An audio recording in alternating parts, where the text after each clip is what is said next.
Знову проїхали кіндери в блоками. Тут 15 штук. Вони з різними класними тематичними дизайнами. Вони світяться в темноті. І, звісно, їх можна купувати і поштучно. До речі, тут іграшки світяться в темноті. Дивіться, які прикольні різні є види.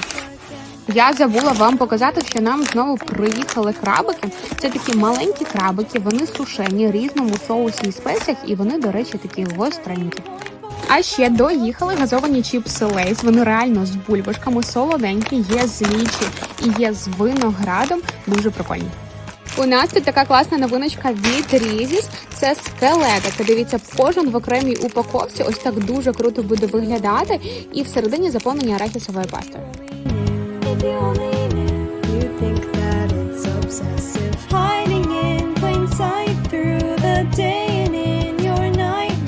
And there's no way you might have noticed me.